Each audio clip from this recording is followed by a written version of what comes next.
The Little Book That Beats the Market by Joel Greenblatt. இதுதான் நம்ம இன்றைக்கி பார்க்க போகிற புக். ஸோ இதனுடைய ஃபர்ஸ்ட் சாப்டர் நான் படித்து முடிச்சிட்டேன். ஸோ இதில் அந்த ஆத்தர் என்ன சொல்லியிருக்காருன்னா, அவருடைய பையனோட அவருடைய ஸ்கூலுக்கு போயிருக்காரு. அவருடைய பையனுடைய வயசு வந்து around 11 years and he's in 6th standard. அவர் பையன் கூட போகும்போது தினமும் வந்து ஒரு பணக்காரரை பிஸ்னஸ் மேனை பார்த்துட்ருக்காரு.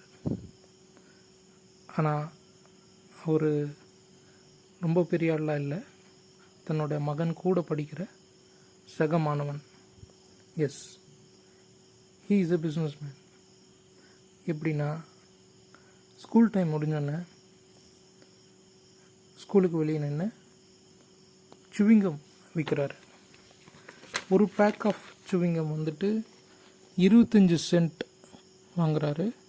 அதை வந்து அதுக்குள்ளே வந்து ஒரு 5 சுவிங்கம் இருக்குது. அதை வந்து ஒவ்வொரு சுவிங்கத்தையும் 25 centக்கு அந்த பையன் விற்கிறாப்படி. ஸோ இதை தினமும் பார்த்துட்டு இருந்த இந்த ஆத்தர் அவரோட பையன்கிட்ட வந்து,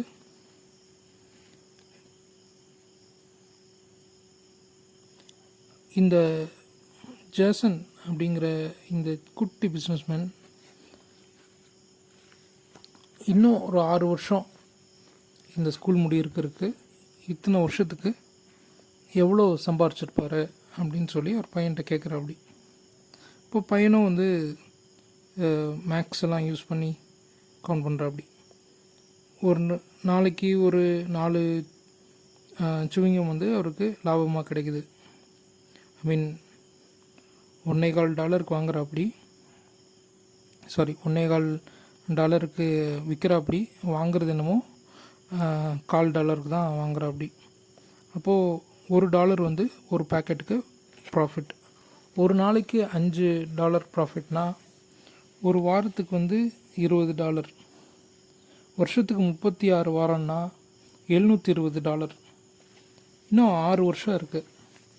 அப்போது ஒரு $4000 வந்து ஹைஸ்கூல் முடிக்கிறப்போ அந்த பையன் சம்பாரிச்சிருப்பா அப்படின்னு சொல்லி அவரோட பையன் வந்து இந்த ஆத்தர்கிட்ட சொல்கிறார். சரி, இப்போது இந்த பிஸ்னஸை உனக்கு பாதி பார்ட்னர்ஷிப் தர்றாங்க, நீ வந்து $2000 வாங்கிப்பியா அப்படின்னு கேட்குறாங்க ஆத்தர் வந்து அவனோட பையன்கிட்ட. இப்போது அந்த பையன் வந்து கொஞ்சம் பேக் அடிக்கிறான். ஓகே, ஒரு நாளைக்கு 5 பேக்கெட் விற்கலைன்னா கூட ஒரு 3 பேக்கெட் விற்கிறதா வச்சுப்போம். அப்படின்னா $3000 ஒரு ஹைஸ்கூல் முடிக்கிறதுக்குள்ளே சம்பாரிச்சிருப்பார் அப்படின்னு சொன்னேன். சரி, அப்போது $1500 நீ தந்து அந்த பிஸ்னஸில் பாதி பார்ட்னர் ஆகிக்குவியா அப்படின்னு கேட்டால், அது எப்படி? $1500 ரொம்ப ஓவர். அதுவும் இல்லாமல் நான் போட்ட $1500 6 வருஷம் கழித்து திரும்ப $1500 திரும்ப கிடைக்கிறதுக்கு நான் எதுக்கு அந்த பணத்தை போடணும்? அதுவும் எதுக்கு 6 வருஷம் கழித்து 6 வருஷம் நான் எதுக்கு வெயிட் பண்ணணும்?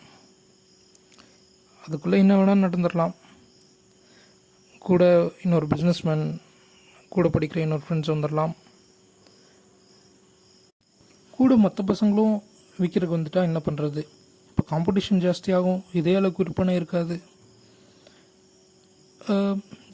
அப்படி சொல்லலை, பட் இருந்தாலும் ஜேசன் வந்து மற்ற பசங்களோட கண்டிப்பாக நல்லா தான் விற்பான். சரி, அப்படின்னா அவன் ஒரு $1 இந்த தொழிலை உனக்கு விற்க வந்தால் உனக்கு ஓகேவா? $1 வாய்ப்பே இல்லை.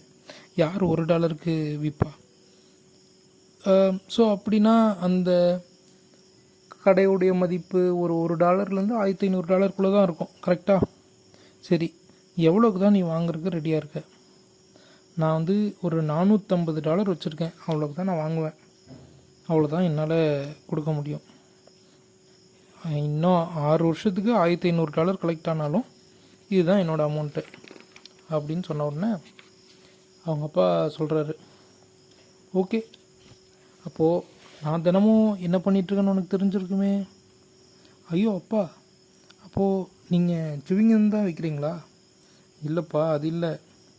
நானும் இதே மாதிரி ஒரு நல்ல பிஸ்னஸ் ஐடென்டிஃபை பண்ணி அதுக்குன்னு ஒரு விலையை நான் வந்து ஃபிக்ஸ் பண்ணுறேன். ஆனால் யார் ஒரு 1000 ரூபாய் மதிப்புள்ள ஒரு பிஸ்னஸை உங்களுக்கு 500 ரூபாய்க்கு தருவாங்க? இவ்வளோ சீப்பாக? முதல்ல அவங்க ஏன் அது பாதி விலைக்கு விற்கணும்? அவங்க அப்பா சொல்கிறாரு,